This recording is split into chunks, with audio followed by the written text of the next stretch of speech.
Hi കൂട്ടുകാരെ, പത്രമാറ്റ് സീരിയലിൻ്റെ ഒരു പുതുപുത്തൻ വിശേഷത്തിലേക്ക് എല്ലാ കൂട്ടുകാർക്കും സ്വാഗതം. ഒരു അടിപൊളി എപ്പിസോഡിൻ്റെ വിശേഷങ്ങളിലേക്കാണ് നമ്മൾ പോകുന്നത്. നമ്മുടെ അനാമിക പാലിന് വിഷം ചേർത്ത് ദേവയാനി വളരെ സീരിയസ് ആയിട്ട് ഹോസ്പിറ്റലിൽ കിടന്ന ആ ഒരു കേസ് ഉണ്ടല്ലോ, അതൊക്കെ നമ്മുടെ നന്ദു പൊക്കിയെടുത്തോണ്ട് വരികയാണ്. ചീള് കേസുകൾക്കൊന്നും പുറകെ പോകാൻ നന്ദുവിന് നേരമില്ലെന്ന് പറഞ്ഞു. അതേസമയത്ത് തന്നെ അനാമികയ്ക്കെതിരെയുള്ള കുറേ തെളിവുകളൊക്കെ കിട്ടുന്നുമുണ്ട്. അത് വെച്ചിട്ട് അനാമികയും വേണുവിനെയും രേവതിയും ഒക്കെ അറസ്റ്റ് ചെയ്യുകയാണ് കേട്ടോ. അത് കണ്ടിട്ടാണെങ്കിൽ നമ്മുടെ ജാനകിയും അന്തം വിട്ട് പോവുകയാണ്. ജാനകി മരുമകളെക്കുറിച്ച് ഇത്രയൊന്നും പ്രതീക്ഷിച്ചേ ഇല്ല കേട്ടോ. അതുപോലെ തന്നെ അവളുടെ വീട്ടുകാരെക്കുറിച്ചും ജാനകി ഇത്രയും പ്രതീക്ഷിച്ചിട്ടുണ്ടായിരുന്നില്ല. അതുകൊണ്ട് തന്നെ സത്യങ്ങളൊക്കെ അറിയുമ്പോഴേക്കും ജാനകി ഞെട്ടിപ്പോകുന്നുമുണ്ട്. ആ ഒരു വിശേഷങ്ങളിലേക്കാണ് നമ്മൾ പോകുന്നത്. നമ്മുടെ വീഡിയോ ഇഷ്ടമായിട്ടുണ്ടെങ്കിൽ ഒന്ന് ലൈക്ക് ചെയ്യണേ. അതുപോലെ തന്നെ ചാനൽ കൂടി ഒന്ന് സബ്സ്ക്രൈബ് ചെയ്ത് സപ്പോർട്ട് ചെയ്യണേ. അങ്ങനെ നന്ദു ആണെങ്കിൽ വീട്ടിൽ തന്നെ വലിയൊരു പാർട്ടി അറേഞ്ച് ചെയ്തിരിക്കുകയാണ് കേട്ടോ. കാരണം സ്വന്തം നാട്ടിൽ തന്നെ SA ആയി ജോയിൻ ചെയ്തില്ല. അതുകൊണ്ട് ഫ്രണ്ട്സിനൊക്കെ ഒരു പാർട്ടി കൊടുക്കാന്നുള്ള രീതിയിൽ തന്നെ അത് അറേഞ്ച് ചെയ്തിട്ടുണ്ട്. അങ്ങനെ ആ പാർട്ടിക്ക് ആവശ്യമായിട്ടുള്ള ഫുഡൊക്കെ നമ്മുടെ കനക തന്നെ വീട്ടിൽ തന്നെ റെഡിയാക്കിക്കോളാം എന്നൊക്കെ പറയുന്നുണ്ട്. അങ്ങനെ കുറച്ച് ഫ്രണ്ട്സിനെയൊക്കെ നമ്മുടെ നായനെയും നവ്യയും അതുപോലെ തന്നെ നന്ദുവും വിളിക്കുന്നുണ്ട് കേട്ടോ വീട്ടിലോട്ട്. അങ്ങനെ പാർട്ടിക്ക് വേണ്ടിയിട്ടുള്ള എല്ലാ ഒരുക്കങ്ങളും നമ്മുടെ കനകയും നന്ദുവും ഒക്കെ കൂടെ ചെയ്യുകയാണ് കേട്ടോ. അപ്പോഴും എല്ലാ ഫുഡുകളും ഒക്കെ ഉണ്ടാക്കുന്ന സമയത്ത് പോലും നമ്മുടെ കനക ഇങ്ങനെ ആലോചിക്കുന്നത്, പാർട്ടിക്ക് എന്തായാലും ആദർശ് വരുമല്ലോ, ആദർശ് വരുമ്പം ഞാൻ എങ്ങനെ ആദർശിൻ്റെ മുഖത്ത് നോക്കും എന്നൊക്കെയുള്ള കാര്യങ്ങൾ ഇങ്ങനെ ആലോചിച്ചുകൊണ്ടിരിക്കുകയാണ് കേട്ടോ. എന്നുള്ള കാര്യങ്ങളൊക്കെ ഇങ്ങനെ പറയുമ്പോഴേക്കും തന്നെ നന്ദു പറയുന്നുണ്ട്, ആദർശേട്ടൻ ഒരിക്കലും അങ്ങനെ ഒരു തെറ്റ് ചെയ്യുകയില്ല. ഞാൻ വിശ്വസിക്കുന്നത് അങ്ങനെയാ. എനിക്കറിയാവുന്ന ആദർശേട്ടൻ അങ്ങനെ ഒരു തെറ്റ് ഒരിക്കലും ചെയ്യില്ല. നയനേച്ചിയും അത് തന്നെയാണ് വിശ്വസിക്കുന്നത്. അപ്പോൾ ഉടനെ തന്നെ കനക പറയുന്നുണ്ട്, എന്നാൽ പിന്നെ അവൻ തെറ്റ് ചെയ്തിട്ടില്ലെങ്കിൽ മുത്തശ്ശനൊക്കെ അംഗീകരിച്ച് ആ കൊച്ചിനെ അവിടെ നിർത്തില്ലല്ലോ എന്നൊക്കെ പറയുകയാണ് കേട്ടോ. അപ്പം നന്ദു പറയുകയാണ്, അതിൻ്റെ പിന്നിൽ എന്തെങ്കിലും കാരണങ്ങൾ ഉണ്ടാവുമേ. ഒന്നുമില്ലെങ്കിൽ ഒരിക്കലും ആ മുത്തശ്ശനും ഒന്നും അതിനൊന്നും സപ്പോർട്ട് ചെയ്യില്ല. ആദർശേട്ടൻ തെറ്റ് ചെയ്തിട്ടുണ്ടെങ്കിൽ ആദർശേട്ടനെ ശിക്ഷിക്കുക തന്നെ ചെയ്യുള്ളൂ. അല്ലാതെ ആദർശേട്ടന് വേണ്ടി ഒരിക്കലും ന്യായീകരിക്കില്ല എന്ന് പറയുകയാണ് കേട്ടോ. അപ്പോൾ കനക പറയുന്നുണ്ട്, മോളെ നന്ദു, നീ ഒരു പോലീസൊക്കെ ആയില്ലേ, ഇനിയിപ്പോൾ നിനക്ക് ഈ കാര്യങ്ങളൊക്കെ ഒന്ന് അന്വേഷിക്കാവല്ലോ. ആദർശ് അങ്ങനെ ഒരു തെറ്റ് ചെയ്തിട്ടുണ്ടോ ഇല്ലയോ എന്നുള്ളത് മോള് തന്നെ ഇനി അത് കണ്ടുപിടിക്കുക. ഇതിൻ്റെ പിന്നിലെ സത്യം എന്താണെന്നൊക്കെ മോള് കണ്ടുപിടിക്കുന്നൊക്കെ പറയുകയാണ് കേട്ടോ. അപ്പോഴേക്കും നന്ദു പറയുകയാണ്, എൻ്റെ പൊന്നമ്മേ, എനിക്കിതൊന്നും അന്വേഷിക്കാനുള്ള നേരമില്ല. ഇപ്പം തന്നെ അന്വേഷിക്കാൻ ഒരുപാട് കേസുകളുണ്ട്. അതിൻ്റെ കൂടെ ഈ ചീള് കേസുകളൊന്നും അന്വേഷിക്കാനുള്ള സമയമില്ല. കാരണം ആദർശേട്ടൻ അങ്ങനെ ഒരു തെറ്റ് ചെയ്യില്ലെന്നറിയാം. പിന്നെന്തിനാണ് ഞാൻ തല പോകാൻ അതിൻ്റെ പുറകെ പോകുന്നത് എന്നൊക്കെ ഇങ്ങനെ നന്ദു പറയുന്നുണ്ട് കേട്ടോ. പിന്നെ ഞാനൊരു കാര്യം പറയാം, പാർട്ടിക്ക് ആദർശേട്ടൻ വരുമ്പോൾ അമ്മയും അച്ഛനും ഒരു നീരസം കാണിക്കരുതെന്ന് പറയുകയാണ് കേട്ടോ. അങ്ങനെ പാർട്ടിയൊക്കെ നല്ല അടിപൊളിയായിട്ട് തന്നെ നടക്കുകയാണ് കേട്ടോ. ആദർശും നയനയും അതുപോലെ തന്നെ അഭിയും നവ്യയും ഒക്കെ ഉണ്ട് കേട്ടോ. ആ സമയത്ത് നവ്യ ആണെങ്കിൽ ആദർശിനെ ഒരുപാട് കുറ്റപ്പെടുത്തുകയാണ് കേട്ടോ. നവ്യ പറയുന്നുണ്ട്, ആദർശേട്ടൻ ഇങ്ങനെ ഒരു തെറ്റ് ചെയ്യുമെന്ന് വിചാരിച്ചില്ല.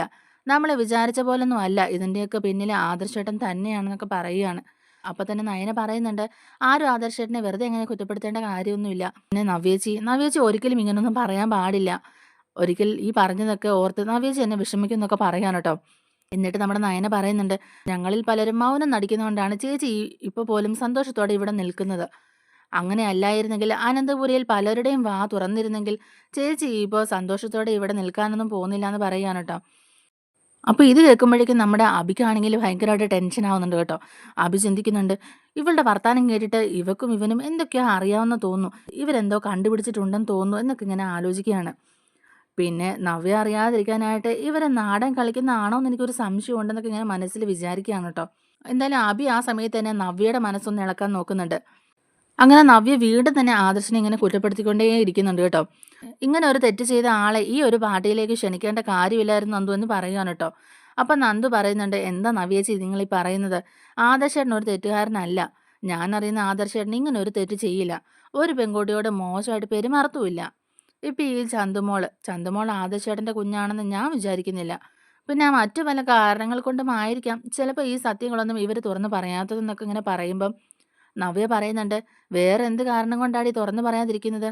ഇത് ആദർശിന്റെ കുഞ്ഞായതുകൊണ്ട് തന്നെയല്ലേ മുത്തശ്ശനും ഈ കുഞ്ഞിനെ ഏറ്റെടുത്തത്? ഇത് ആദർശേട്ടൻ്റെ കുഞ്ഞായതുകൊണ്ട് തന്നെയല്ലേ മുത്തശ്ശനും അതിനെ സമ്മതിച്ച് അനന്തപുരി തറവാട്ടിൽ തന്നെ ഇതിനെ വളർത്തുന്നേ? അല്ലെങ്കിൽ വേറെ ഏതെങ്കിലും അനാഥാലയത്തിൽ കൊണ്ടാക്കുകയല്ലേ ഉള്ളായിരുന്നു എന്നൊക്കെ ഇങ്ങനെ ചോദിക്കുന്നുണ്ട്. അഭിയാണ് ഇങ്ങനെ ഒരു തെറ്റ് ചെയ്തിരുന്നെങ്കിൽ അഭിയെ പിന്നെ അനന്തപുരിയുടെ പടി കിടക്കാൻ പോലും സമ്മതിക്കുകയില്ലായിരുന്നല്ലോ. പിന്നെ ഇത് അഭിയുടെ കുഞ്ഞങ്ങാണോ ആയിരുന്നെങ്കിൽ അഭിയെയും ആ കുഞ്ഞിനെയും കൂടെ അവിടെ നിന്ന് ഇറക്കി തന്നെ വിട്ടേനെ. അന്നേരവും അഭിയോട് ഈ ഒരു മനസ്സലിവൊന്നും കാണിക്കാതെ തന്നെ എല്ലാവരും അഭിയെ ആക്ഷേപിക്കത്തില്ലായിരുന്നോ? അഭിയെ കുറ്റക്കാരനാക്കി വീട്ടിൽ നിന്ന് തന്നെ പുറത്താക്കുകയും ചെയ്തേനെന്നൊക്കെ ഇങ്ങനെ പറയുകയാണ്. ഇതൊന്നും ശരിയായ കാര്യമല്ല നയന എന്നൊക്കെ ഇങ്ങനെ പറയുകയാണ് കേട്ടോ. അപ്പോൾ നമ്മുടെ നയനയ്ക്കും ആദർശനും നല്ല ദേഷ്യം വരുന്നുണ്ട്. എന്നാലും നയന പറയുന്നുണ്ട്, ശരി ചേച്ചി, ഈ സംസാരമൊക്കെ ഇവിടെ വെച്ച് നമുക്ക് നിർത്താം. കാരണം നമ്മളിപ്പോൾ ഒരു നല്ല കാര്യത്തിനല്ലേ വന്നേക്കുന്നത്. നമ്മുടെ നന്ദൂട്ടന് ജോലി കിട്ടിയതിൻ്റെ ഒരു പാർട്ടിയല്ലേ ഇവിടെ നടക്കുന്നത്. എല്ലാ ആൾക്കാരെയും വിളിച്ചു വരുത്തി നമ്മളിവിടെ വന്നപ്പോഴേക്കും ഈ ഒരു കാര്യം ഇവിടെ ചർച്ചയ്ക്ക് എടുത്തിടണ്ടെന്നൊക്കെ നയന പറയുന്നുണ്ട്. അപ്പം നവ്യ പറയുന്നുണ്ട്, "അപ്പം നിനക്കത് കൊണ്ടുവല്ലേ? ഈ ഒരു കാര്യം ഇവിടെ വെച്ച് പറയണമെന്ന് തന്നെ ഓർത്തോണ്ടാ ഞാൻ ഇങ്ങോട്ടേക്ക് വന്നതെന്ന്" പറയുകയാണ് ട്ടോ. അഭി എപ്പോൾ നോക്കിയാലും കൊച്ചേക്കാനും അതുപോലെ തന്നെ ഒരു ബ്രാഞ്ചിന്റെ ചുമതല ഏൽപ്പിച്ച് കൊടുത്തിട്ട് പോലും മറ്റൊരു മാനേജറെ അവിടെ നിയമിച്ച് അവൻ ചെയ്യുന്ന പ്രവൃത്തികൾ ഓരോന്നും വാച്ച് ചെയ്യാനും അതുപോലെ തന്നെ അവിടുത്തെ കാര്യങ്ങളൊക്കെ തീരുമാനിക്കാനും വേറൊരാളെ ആദർശേട്ടനും മുത്തശ്ശനും കൂടെ അവിടെ നിർത്തിയില്ലേ?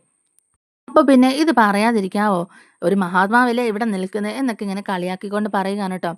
അപ്പൊ തന്നെ ആദർശിന് ദേഷ്യം വന്നിട്ട് ആദർശ് പറയുന്നുണ്ട്, "എന്നെ എൻ്റെ ഭാര്യയ്ക്ക് നന്നായിട്ട് അറിയാം. ഞാൻ എപ്പോഴും എൻ്റെ മനസ്സിന് അതുപോലെ സത്യത്തെയും വിശ്വസിക്കുന്ന ആളാണ്.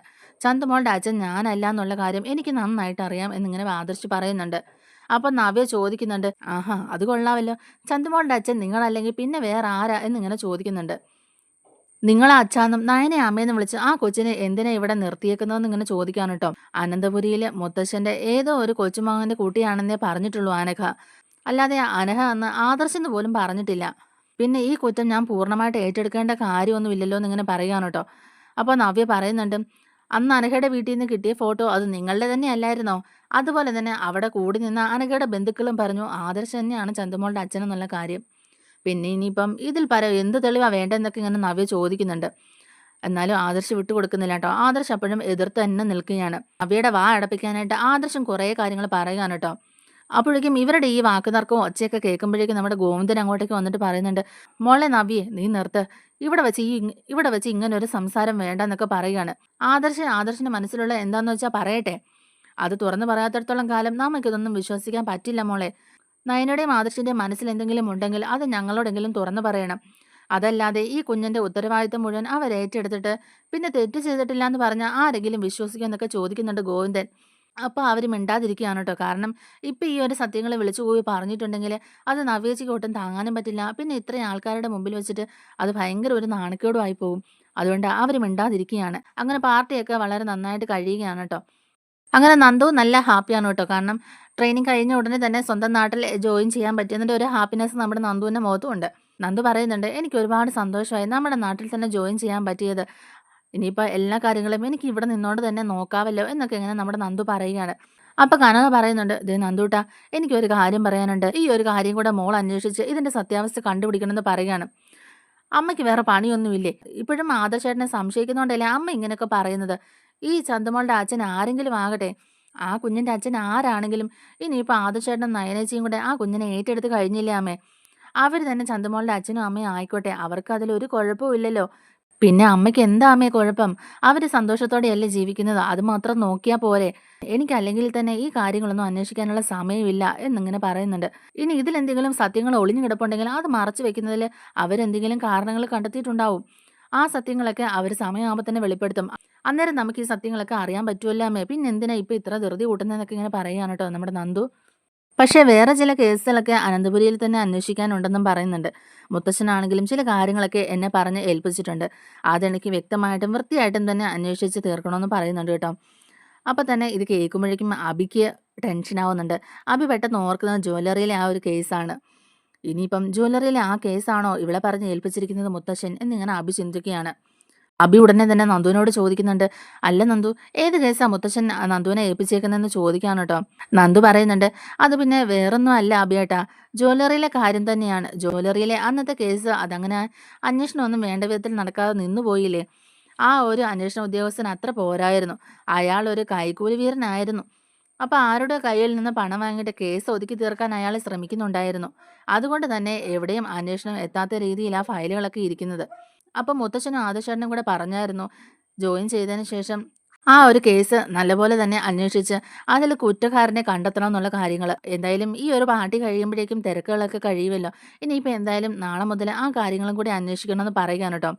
ഇത് കേൾക്കുമ്പോഴേക്കും അബിക്ക് ഒരു ഷോക്കാവുന്നുണ്ട് കേട്ടോ. ആഹാ, അതിൻ്റെ ഇടയ്ക്ക് ഇങ്ങനെയും കുറച്ച് കാര്യങ്ങളൊക്കെ സംഭവിച്ചായിരുന്നോ? മുത്തശ്ശൻ ഇവളെ ഏൽപ്പിച്ചു അല്ലേ എന്നൊക്കെ ഇങ്ങനെ മനസ്സിൽ ചിന്തിക്കുന്നുണ്ട്. എന്നാലും അബിയുടെ മനസ്സിൽ ഒരു പേടിയുണ്ട് കേട്ടോ. ഇവൾ ഇതിന്റെ സത്യാവസ്ഥ കണ്ടുപിടിച്ചിട്ടേ അടങ്ങുള്ളൂ. മുഖം നോക്കാതെ തന്നെ അവൾ നടപടി എടുക്കുകയും ചെയ്യും. ഇനിയിപ്പോൾ എന്ത് ചെയ്യും എന്നൊക്കെ ഇങ്ങനെ ആലോചിച്ചുകൊണ്ടിരിക്കുകയാണ് കേട്ടോ അബി. അപ്പോൾ ആദർശ് ഇങ്ങനെ അബിയെ ഇങ്ങനെ നോക്കുന്നുണ്ട് കേട്ടോ. ഇത് അറിയുമ്പോഴേക്കും അബിയുടെ ആ ഒരു പരിഭ്രമവും വെപ്രാളവും ഒക്കെ കാണുമ്പോഴേക്കും ആദർശിന് തോന്നുന്നുണ്ട്, എന്തോ ഒരു പ്രശ്നമുണ്ട്, എന്തോ ഒരു പന്തികേട് ഉണ്ടല്ലോ എന്നൊക്കെ ഇങ്ങനെ തോന്നുകയാണ്. അങ്ങനെ നന്ദു ആ കേസൊക്കെ അന്വേഷിക്കാനായിട്ട് മുന്നോട്ട് ഇറങ്ങിയാണ് കേട്ടോ. അതുപോലെ തന്നെ നന്ദു അനാമികയുടെ കേസിനെ കുറിച്ചിട്ടും അന്വേഷിക്കുന്നുണ്ട്. നന്ദു നയനയോട് പറയുന്നുണ്ട്, ചേച്ചി അനാമികയുടെ അച്ഛനെ കുറിച്ച് കുറച്ച് വിവരങ്ങൾ എനിക്ക് കിട്ടിയിട്ടുണ്ടെന്നൊക്കെ പറയുകയാണ്. അപ്പം നയന ചോദിക്കുന്നുണ്ട്, അതെന്താ മോളെ, എന്താ പ്രശ്നം എന്നൊക്കെ ഇങ്ങനെ ചോദിക്കുന്നുണ്ട്. അനാമികയുടെ അച്ഛൻ വേണു അത്ര പെർഫെക്റ്റ് ഒന്നും അല്ല ചേച്ചി, ആളൊരു ഫ്രോഡാണ്. പല കേസുകളും നമ്മുടെ സ്റ്റേഷനിൽ കിടപ്പുണ്ട്. കുറേ അധികം കേസുകളുണ്ട്. പണം തട്ടിക്കലും ആൾമാറാട്ടം നടത്തുകയും കൊട്ടേഷൻ കൊടുക്കുകയും ഒക്കെ ചെയ്ത കേസുകളാ മുഴുവനും. വേണു ആകെ മൊത്തത്തിലൊരു ഫ്രോഡാ ചേച്ചി. അതുകൊണ്ട് അനാമികയും കുടുംബക്കാരും അത്ര പെർഫെക്റ്റ് ഒന്നും അല്ല എന്നൊക്കെ ഇങ്ങനെ ഞാൻ കണ്ടെത്തി എന്നൊക്കെ പറയുകയാണ് കേട്ടോ. അപ്പം നയന പറയുന്നുണ്ട്, ഇത് ആദർശേട്ടൻ എന്നോട് നേരത്തെ പറഞ്ഞായിരുന്നു മോളെ. അനിയുടെയും അനാമികയുടെയും വിവാഹത്തിനിടയ്ക്ക് തന്നെ അവിടെ ഒരു പലിശക്കാരൻ വന്ന് പ്രശ്നം ഉണ്ടാക്കിയെന്നും അനാമികയുടെ അച്ഛൻ പണം കൊടുക്കാനുള്ള ആൾ തന്നെയാണെന്നും അവിടെ വന്ന് വിവാഹം മുടക്കാനാണ് ശ്രമിച്ചതെന്നും ആദർശേട്ടൻ ഇടപെട്ടാണ് അയാളെ പറഞ്ഞു വിട്ടതെന്നും പണം ഞങ്ങൾ തന്നോളാം എന്നൊക്കെ പറഞ്ഞ് അത് ഒഴിവാക്കി വിട്ടത് ആദർശേട്ടനാന്നൊക്കെ പറഞ്ഞായിരുന്നു. അങ്ങനെയാണ് ആ വിവാഹം നടന്നതെന്നൊക്കെ പറയാൻ കേട്ടോ. അപ്പോൾ തന്നെ ആദർശേട്ടൻ എന്നോട് പറഞ്ഞായിരുന്നു, ഇതിലൊക്കെ എന്തെയോ തരികിടകളുണ്ട്, പറയുന്ന പോലെ ഒന്നും അല്ല കാര്യങ്ങൾ. അനാമികയുടെ അച്ഛനും അമ്മയും അത്ര സ്വത്തോ കാര്യങ്ങളോ ഒന്നും ഇല്ലാത്തവരാണ്. എന്തൊക്കെയോ കള്ളത്തരങ്ങൾ ഇതിൻ്റെയും പിന്നിലുണ്ടെന്നൊക്കെ ഇങ്ങനെ പറയുകയാണ്. ഇതൊക്കെ ഇനിയിപ്പോൾ സത്യമാണെന്നാണല്ലോ മോളെ തോന്നുന്നത് എന്നൊക്കെ ഇങ്ങനെ പറയുകയാണ് കേട്ടോ. അപ്പോൾ നന്ദു പറയുന്നുണ്ട്, അതൊക്കെ സത്യമാണെന്ന് തോന്നലല്ല ചേച്ചി, അതൊക്കെ ശരിക്കും സത്യങ്ങൾ തന്നെയാണ്. ഈ പറഞ്ഞതുപോലെ മലേഷ്യയിൽ നിന്നോ അല്ലെങ്കിൽ സിംഗപ്പൂരിൽ നിന്നോ പണവുമായിട്ട് വന്ന് കോടീശ്വരരായിട്ട് ജീവിക്കുന്നവരൊന്നും അല്ല അനാമികയുടെ അച്ഛൻ വേണും രേവതിയൊക്കെ. അവരൊക്കെ വെറും ഫ്രോഡുകളാണ്. അവിടുന്ന് ഇവിടുന്ന് പലിശയ്ക്കൊക്കെ പണം മേടിച്ചിട്ട് പണം തിരിച്ചു കൊടുക്കാതിരിക്കുകയും അതുപോലെ തന്നെ ആൾമാറാട്ടം നടത്തി ആൾക്കാരെ പറ്റിച്ച് ജീവിക്കുന്നവരൊക്കെയാ ഇവര്. അതൊക്കെ വെച്ചിട്ട് തന്നെയാണ് ഈ ആഡംബരങ്ങളൊക്കെ കാണിച്ചുകൊണ്ട് നടക്കുന്നത്. സത്യം പറഞ്ഞാൽ അവർ താമസിക്കുന്ന വീടോ അല്ലെങ്കിൽ അവർ യാത്ര ചെയ്യുന്ന ആ വണ്ടിയോ ഒന്നും അവരുടെ സ്വന്തമല്ല. തൽക്കാലത്തേക്ക് വാടകയ്ക്കൊക്കെ എടുത്താണ് എല്ലാവരുടെ മുമ്പിൽ പൊങ്ങച്ചോ ആഡംബരമൊക്കെ കാണിച്ചിങ്ങനെ നടക്കുന്നതെന്നൊക്കെ ഇങ്ങനെ പറയുകയാണ് കേട്ടോ നന്ദു. അപ്പം നയന പറയുന്നുണ്ട്, ചിലപ്പോൾ അത് ശരിയായിരിക്കും മോളെ. അനി എപ്പോഴും പറയാറുണ്ട്, അനാമികയുടെ വിവാഹശേഷം ഒരു കാറ് അവന് സമ്മാനമായിട്ട് വേണു രേവതിയും കൂടെ കൊടുത്തിട്ടുണ്ടായിരുന്നല്ലോ. ആ കാർ അവിടെ കൊണ്ടുവന്നപ്പോൾ എന്തായിരുന്നു പൊങ്ങച്ചെന്നറിയാവോ? നയന പറയുന്നുണ്ട്, എല്ലാവരുടെ മുമ്പിൽ കാണിക്കുകയും ഞങ്ങളെ വിളിച്ച് അപമാനിക്കുകയും ഒക്കെ ചെയ്താണ്. ഇതുപോലെ ഒരു കാറ് ഞങ്ങൾക്ക് സ്ത്രീധനം കിട്ടിയിട്ടില്ലല്ലോ എന്നൊക്കെ ഇങ്ങനെ നവ്യോച്ചയോടും എന്നോടും പറഞ്ഞതാണ്. നമ്മുടെ അച്ഛനും അമ്മയും കുത്തിപ്പറയുകയും കളിയാക്കുകയും ഒക്കെ ചെയ്ത് സംസാരിച്ചതാ. അവളുടെ അച്ഛനും അമ്മയും കൊണ്ടു കൊടുത്ത കാറാണെന്നൊക്കെ പറഞ്ഞിട്ട്. ആ കാർ അവിടുന്ന് കൊണ്ടുവന്നു. പിറ്റേ ദിവസം തന്നെ ആ കാർ അവിടുന്ന് കൊണ്ടുപോവുകയും ചെയ്തു. പിന്നെ അതിൻ്റെ ഒരു പൊടി പോലും കാണാനില്ല. അനിയും അത് തന്നെയാ എപ്പോഴും പറയുന്നതെന്നൊക്കെ ഇങ്ങനെ പറയുകയാണ്. അത് മറ്റാരുടെയോ കാറായിരുന്നു എന്നും വേറെ ആരും അത് കൊണ്ടുപോകുന്നത് കണ്ടു എന്നും പറയുന്നുണ്ട് അവൻ. വർക്ക്ഷോപ്പിൽ പണിക്ക് കൊടുത്തിരിക്കുകയെന്നൊക്കെയല്ലേ പറയുന്നത് കേട്ടെ.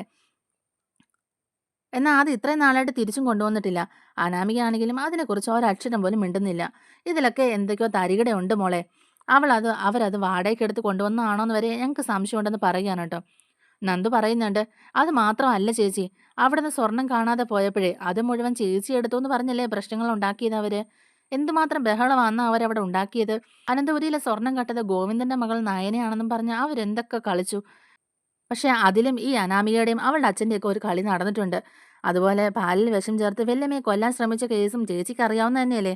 ആദർശേട്ടൻ്റെ അമ്മ ആ പാലെടുത്ത് കുടിച്ചെങ്കിലും അത് നവ്യേച്ചിയും നവ്യേച്ചിയുടെ കുഞ്ഞിനെയും കൊല്ലാൻ വേണ്ടിയിട്ട് അവർ ഒപ്പിച്ച് വെച്ച പണി തന്നെയായിരുന്നു. അതും അവളും അവളുടെ അമ്മയും അച്ഛനും കൂടെ തന്നെയാണ് ഇതൊക്കെ പ്ലാൻ ചെയ്തിരിക്കുന്നതെന്നൊക്കെ പറയുകയാണ്. ഇതിൻ്റെയൊക്കെ പിന്നിൽ അവരാണെന്നുള്ളതിൽ ഒരു സംശയമില്ല ചേച്ചി. പക്ഷേ ഇതൊക്കെ മുൻനിർത്തി അവരെ ചോദിക്കണമെന്നുണ്ടെങ്കിൽ അതിന് പറ്റിയ തെളിവും കൂടെ നമ്മുടെ കയ്യിൽ വേണം. ഇനി കുറച്ച് തെളിവും കൂടെ എനിക്ക് കിട്ടാനുണ്ട്. ആ തെളിവുകളെല്ലാം ഞാൻ ശേഖരിച്ചുകൊണ്ടിരിക്കുകയാണ്.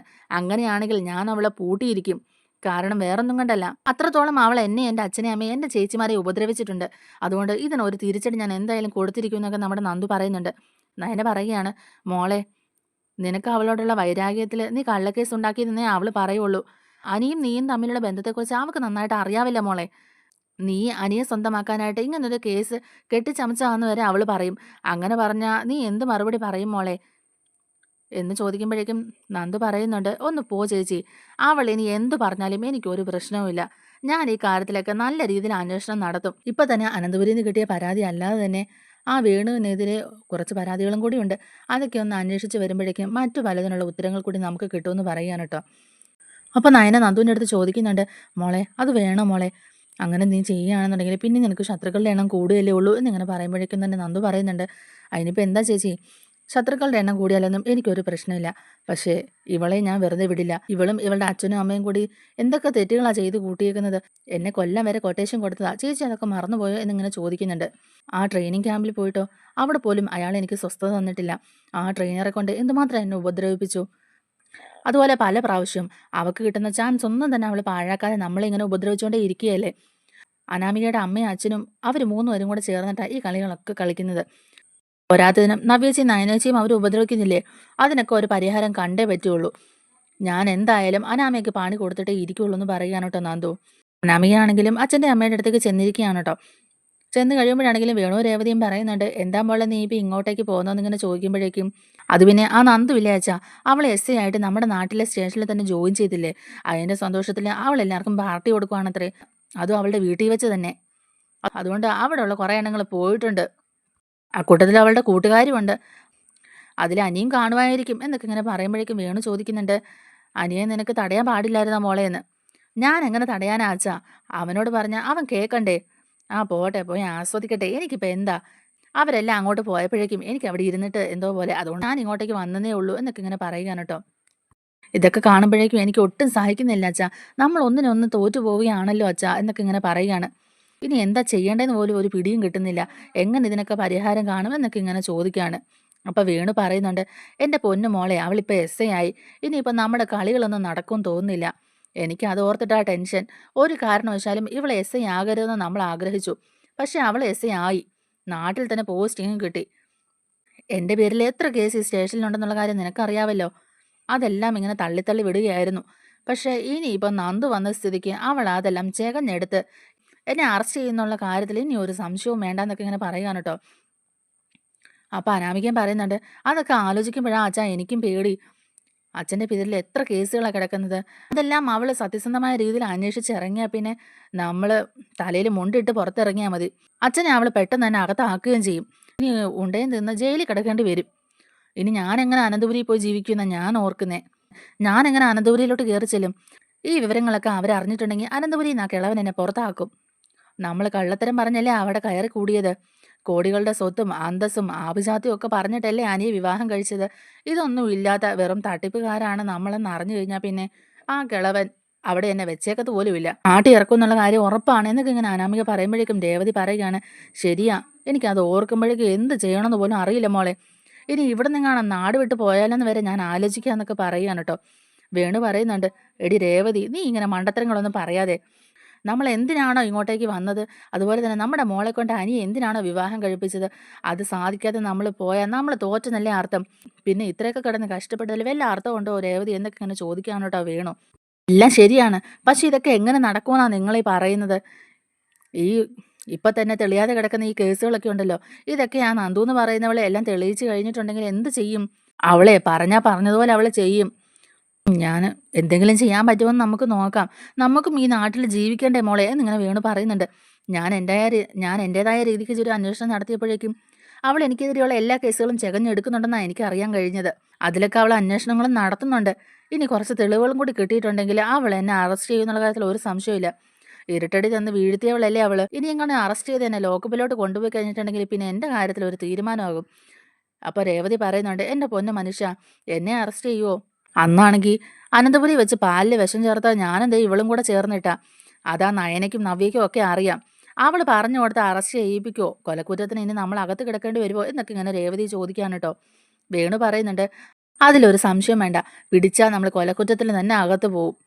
പുറത്തിറങ്ങിയാൽ ഇറങ്ങിയെന്ന് പറയാം, ഇറങ്ങണമെന്നൊന്നുമില്ല. ആ ദേവയാനിയും നമുക്കെതിരെ മൊഴി കൊടുക്കുന്നുള്ള കാര്യത്തിൽ ഒരു സംശയവും വേണ്ടാന്ന് പറയാൻ കേട്ടോ വേണു. അപ്പോൾ വേണു പറയുന്നുണ്ട്, മോളെ നിൻ്റെ അമ്മായിമ്മയെ ഒന്ന് സോപ്പിട്ട് കുറച്ച് സ്വത്തെങ്കിലും നമുക്ക് എഴുതി വാങ്ങണം എന്നൊക്കെ പറയുന്നുണ്ട്. ഇങ്ങനെ എന്തെങ്കിലും കേസോ കാര്യങ്ങളൊക്കെ വന്നിട്ടുണ്ടെങ്കിലും നമ്മുടെ കയ്യിൽ ഒരു പിടി വേണ്ട മോളെ.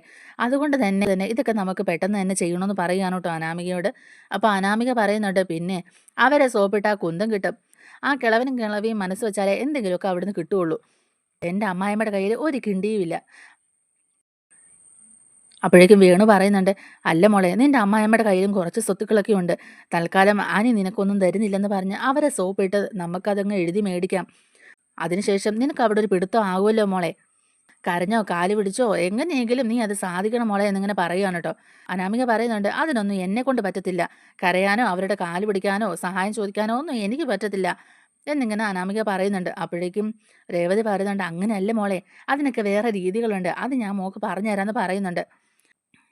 അടുത്ത ദിവസം തന്നെ ഞാനും രേവതിയും കൂടെ അങ്ങോട്ടേക്ക് വരാം. അവരെ വന്നൊന്ന് സോപ്പിട്ട് നിന്ന് നോക്കാം. എന്നിട്ട് കാര്യങ്ങളൊക്കെ നടത്താൻ പറ്റുമോ നോക്കട്ടെ. നീയും ഞങ്ങളുടെ കൂടെ സപ്പോർട്ടായിട്ട് നിന്നാൽ മാത്രം മതി. ബാക്കിയൊക്കെ ഞങ്ങൾ ഏറ്റുമെന്ന് പറയുകയാണ് കേട്ടോ വേണു. അങ്ങനെ പിറ്റേ ദിവസം തന്നെ വേണുവും രേവതിയും ഒക്കെ കൂടെ അണിഞ്ഞൊരുങ്ങി ആനന്ദപുരിയിലോട്ട് ചെല്ലുകയാണ്. ഒരു ടെക്സ്റ്റൈൽസിൽ കയറിയിട്ട് കുറേ ഡ്രസ്സുകളൊക്കെ മേടിച്ചുകൊണ്ടാണ് പോകുന്നത്. ജലജയ്ക്കും ജാനകിക്കും അതുപോലെ തന്നെ അനാമികയ്ക്കും 3 പേർക്കും കൂടെ പട്ടുസാരികളൊക്കെ മേടിച്ചുകൊണ്ട് അങ്ങോട്ടേക്ക് ചെല്ലുകയാണ്. അതൊക്കെ ആയിട്ട് അവരങ്ങോട്ടേക്ക് ചെല്ലുകയാണ്. ഇവരങ്ങോട്ടേക്ക് കയറി ചെല്ലുന്നത് കാണുമ്പോഴേക്കും തന്നെ ജാനകി ഉടനെ വിളിച്ച് പറയുന്നുണ്ട്, മോളെ അനാമികയെ, ദേ മോളുടെ അച്ഛനും അമ്മയും വന്നേക്കുന്നു എന്നിങ്ങനെ പറയുകയാണ് കേട്ടോ. വളരെ സന്തോഷത്തോടെ അവരെ ഹാളിലേക്ക് വിളിച്ചിരുത്തുകയാണ് കേട്ടോ ജാനകി. അങ്ങനെ ചെല്ലുമ്പോഴേക്കും ഇവർ സാരിയൊക്കെ ആയിട്ടാണല്ലോ വരുന്നത്. ആഹാ, ഇതെന്താ കയ്യിൽ, രണ്ടുപേരുടെയും കയ്യിൽ കൂടൊക്കെ ഉണ്ടല്ലോ എന്നിങ്ങനെ പറയുന്നുണ്ട്.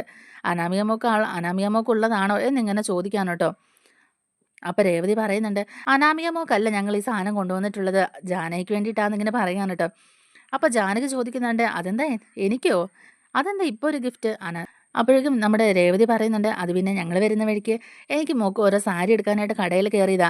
ആ സമയത്ത് ജാനകിക്ക് ചേരുന്ന 1-2 സാരി കണ്ടു, അത് ഞാൻ അങ്ങ് വാങ്ങി. നല്ല വിലയുള്ള പട്ടുസാരിയാ, നോക്കിക്കേ എന്നൊക്കെ ഇങ്ങനെ പറയുന്നുണ്ട്. എന്നിട്ട് എടുത്ത് കൊടുത്തിട്ട് ചോദിക്കുന്നുണ്ട്, നോക്കിക്കേ ഈ കളർ ജാനകിക്ക് ഇഷ്ടപ്പെട്ടോ എന്നിങ്ങനെ ചോദിക്കുന്നുണ്ട് കേട്ടോ. അങ്ങനെ അനാമികയ്ക്ക് 2-3 സാരി മേടിച്ചിട്ടുണ്ട്.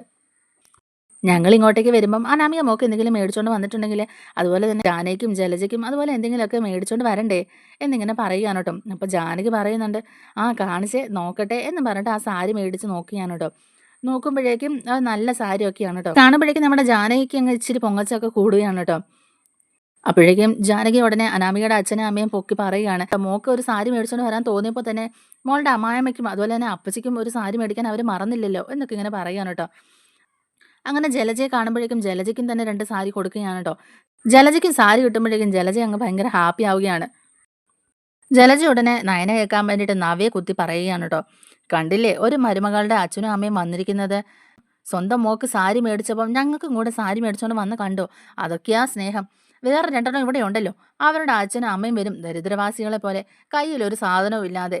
ഇങ്ങനെ വേണം മകളെ കെട്ടിച്ച് വിട്ടിടത്തോട്ട് വരാൻ വേണ്ടിയിട്ട് എന്നൊക്കെ ഇങ്ങനെ ഓരോന്നിങ്ങനെ കുത്തി പറയുകയാണ് കേട്ടോ. ആ ഒരു സമയത്ത് ജലജയ്ക്കൊപ്പം തന്നെ നമ്മുടെ ജാനകി നിൽക്കുന്നുണ്ട് കേട്ടോ. ഇത് കേട്ടിട്ട് നമ്മുടെ നയനയ്ക്ക് പ്രത്യേകിച്ചൊന്നും തോന്നുന്നില്ല കേട്ടോ. അതേ സമയത്താണെങ്കിൽ നന്ദു ആണെങ്കിൽ ഈ കേസൊക്കെ അന്വേഷിക്കാനായിട്ട് എല്ലാം റെഡിയായിട്ട് അനന്തപുരിയിലോട്ട് വരികയാണ് കേട്ടോ. അങ്ങനെ നമ്മുടെ നന്ദു ഈ കേസ് അന്വേഷണത്തിൻ്റെ ഭാഗമായിട്ട് അനാമികയുടെ വീട്ടിലേക്ക് ചെല്ലുമ്പോഴേക്കും അവരവിടെ ഇല്ല, അനന്തപുരിയിലോട്ട് വന്നു എന്ന് അറിയുമ്പോഴേക്കും നമ്മുടെ നന്ദു നേരെ അനന്തപുരിയിലോട്ട് തന്നെ വരികയാണ് കേട്ടോ. ഈ സമയത്ത് തന്നെ നമ്മുടെ രേവതി മുതലെടുക്കാൻ ശ്രമിക്കുകയാണ്. അതായത് സ്വത്തുക്കളെ കുറിച്ചിട്ടൊക്കെ സംസാരിക്കുകയാണ് കേട്ടോ. അപ്പോഴേക്കും രേവതി ജാനകിയോട് പറയുന്നുണ്ട്, എൻ്റെ മോക്കും കൂടെ എന്തെങ്കിലും കൊടുക്കണേ, അവരുടെ കയ്യിൽ നിന്ന് എന്തായാലും എൻ്റെ മോക്ക് ഒന്നും കിട്ടുന്നില്ല എന്നൊക്കെ ഇങ്ങനെ പറയുന്നുണ്ട്. അപ്പോൾ ജാനകി പറയുന്നുണ്ട്, രേവതി അതെന്ത് വർത്താനമാ രേവതി നീ പറയുന്നത്, എനിക്കുള്ളതെല്ലാം എൻ്റെ മോക്കുള്ളതല്ലേ, ഞാൻ എല്ലാം അവൾക്ക് എഴുതി കൊടുക്കും എന്നൊക്കെ ഇങ്ങനെ പറഞ്ഞുകൊണ്ട് നിൽക്കുമ്പോഴാണ് അങ്ങോട്ടേക്ക് പോലീസ് വണ്ടി വരുന്നത്. അങ്ങനെ നന്ദു അങ്ങോട്ടേക്ക് കയറി വരുമ്പോഴേക്കും തന്നെ മുത്തശ്ശൻ ചോദിക്കുന്നുണ്ട്, അല്ല മോളെ എന്താ മോൾ ഇങ്ങോട്ടേക്ക് വന്നതെന്നൊക്കെ ഇങ്ങനെ ചോദിക്കാണ് കേട്ടോ. അത് പിന്നെ മുത്തശ്ശ, ചില കാര്യങ്ങളൊക്കെ ഉണ്ട്, ഞാനിപ്പം അത്യാവശ്യമായിട്ട് 1-2 കേസുകളൊക്കെ അന്വേഷിക്കുന്നുണ്ട്. ആ കേസ് അന്വേഷണത്തിൻ്റെ ഭാഗമായിട്ട് അതിലകപ്പെട്ടിരിക്കുന്ന ചില ഫ്രോഡുകൾ ഈ വീട്ടിൽ വന്നിട്ടുണ്ട്, അവരെ അറസ്റ്റ് ചെയ്യാൻ വേണ്ടിയിട്ട് വന്നതാണെന്ന് പറയുകയാണ് കേട്ടോ. അപ്പം മുത്തശ്ശൻ ചോദിക്കുന്നുണ്ട്, അല്ല മോളെ അതാരാ, ഈ വീട്ടിലുള്ളവരാണോ എന്നിങ്ങനെ ചോദിക്കാണ് കേട്ടോ. അപ്പം നന്ദു പറയുന്നുണ്ട്, അത് പിന്നെ മുത്തശ്ശ, ഇങ്ങനെ ഒരു സാഹചര്യത്തിൽ ഇവിടെ വന്നിട്ട് ഇവരെ അറസ്റ്റ് ചെയ്യേണ്ടി വന്നതിൽ എനിക്ക് നല്ല വിഷമമുണ്ട്. ദേ ഈ അനാമികയും അനാമികയുടെ അച്ഛനും അമ്മയാണ് ഞാൻ അറസ്റ്റ് ചെയ്യാൻ വന്നിരിക്കുന്നത്. ഇവർ ചെയ്തു കൂട്ടിയ തെറ്റുകളൊന്നും ചില്ലറയല്ല. സ്റ്റേഷനിലാണെങ്കിൽ ഈ വേണുവിനെതിരെ ഒരുപാട് കേസുകളുണ്ട്. ആ ഫ്രോഡ് കേസുകളിലൊക്കെ വേണുവിനെ അറസ്റ്റ് ചെയ്യാതിരിക്കാൻ എനിക്കും പറ്റില്ല, മുഖം നോക്കി നടപടി എടുക്കാനും പറ്റില്ല. അതുകൊണ്ട് ഞാൻ വേണുവിനെ അറസ്റ്റ് ചെയ്യുകയാണ്. അതുപോലെ തന്നെ അനാമിക ചെയ്തു കൂട്ടിരിക്കുന്ന ചില കാര്യങ്ങളുണ്ട്, അതിലൊക്കെ കുറച്ച് തെളിവുകൾ കൂടി എനിക്ക് കിട്ടാനുണ്ട്. അതുകൊണ്ട് ഇവർ 3 പേരും ഇപ്പോൾ തന്നെ എൻ്റെ കൂടെ സ്റ്റേഷനിലേക്ക് വരണം. അതുപോലെ വേണുവിനെ ഞാൻ അറസ്റ്റ് ചെയ്യുകയാണെന്നും പറയുന്നുണ്ട്. അപ്പം മുത്തശ്ശൻ ഇങ്ങനെ അന്തം വിട്ട് നിൽക്കുകയാണ് കേട്ടോ. ജാനകിക്കാണെങ്കിൽ ഒരക്ഷരം മിണ്ടാനില്ല. ജാനകി ഇങ്ങനെ കണ്ണും മിഴിച്ച് നോക്കി നിൽക്കുകയാണ്, ഇവിടെ എന്തൊക്കെയാണ് സംഭവിക്കുന്നതെന്ന് പോലും അറിയാതെ. ജലജയും ഇങ്ങനെ അന്താളിച്ച് നിൽക്കുന്നുണ്ടെങ്കിലും ജലജയുടെ മനസ്സിലുമാണെങ്കിലും ഒരു ചെറിയ സന്തോഷം തന്നെയാണ്. കാരണം ജലജയ്ക്ക് സ്വന്തം മോൻ മാത്രമേ നന്നാകാവൂ എന്നുള്ളൊരു ചിന്തയുള്ള ആളാണല്ലോ. അതുകൊണ്ട് തന്നെ ബാക്കി ആരും എങ്ങനെ പോയാലും ജലജയ്ക്ക് അത് സന്തോഷം തന്നെയാണ്. അപ്പോൾ നമ്മുടെ ഈ വീഡിയോ ഇഷ്ടമായിട്ടുണ്ടെങ്കിൽ ഒന്ന് ലൈക്ക് ചെയ്തും അതുപോലെ തന്നെ